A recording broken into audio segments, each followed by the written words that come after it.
Welcome to What Am I Looking At, a podcast from the Department of Art and Design at Arkansas State University.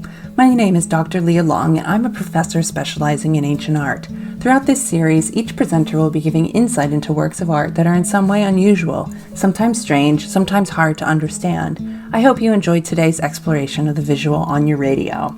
In this podcast, we'll be examining the cult statue of Artemis from the ancient Greco-Roman city of Ephesus. Today, Ephesus, located in western Turkey, is probably best known from its numerous mentions in the New Testament of the Bible and the Apostle Paul's attempts to convert its people to Christianity. But in antiquity, Ephesus was famous as a cult center for the goddess Artemis.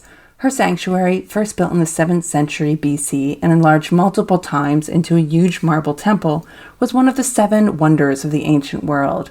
Strategically located on a harbor on the Aegean Sea, Ephesus lay at the end of a major east-west land route that gave access to the Near East and Anatolia, the region from which the goddess originated. By the Roman period, Ephesus was one of the largest, richest, and most culturally diverse cities in all the Roman Empire, and the pilgrims that flocked there to worship Artemis encountered a cult statue that was an amalgamation of Anatolian, which is an ancient Greek term referring to what is essentially modern-day Turkey, Greek, and Roman ideas. The early Greek colonists to the area transformed an Anatolian mother goddess into the Greek goddess Artemis, a huntress and mistress of animals, the original Katniss Everdeen from the Hunger Games.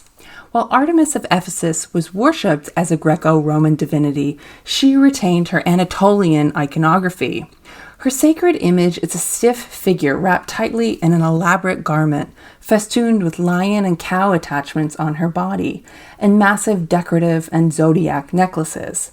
The bulbous objects adorning her pectoral have been the subject of much debate and are variously interpreted as breasts, eggs, testicles of bulls sacrificed in her honor, or the hives of wild bees, an insect with whom she was closely associated.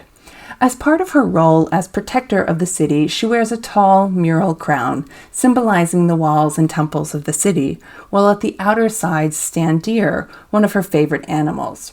This complex imagery recalls Artemis's dominion over the animal kingdom and fertility of the natural world, but also speaks to the nature of ancient religion. When people with different pantheons came into contact, deities could merge identities. This fusion, called syncretism, created a new religious system that made sense to and benefited both populations. The practice of syncretism ended with the coming of Christianity. Ephesians' reputations in the Bible as being resistant to accepting the new Christian faith was likely due to the strength of the cult and the renown of the local goddess.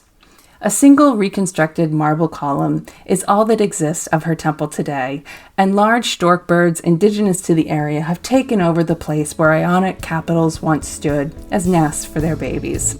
What Am I Looking At is provided by KASU in collaboration with the Department of Art and Design at Arkansas State. Stay tuned next week for another look at art over your airwaves.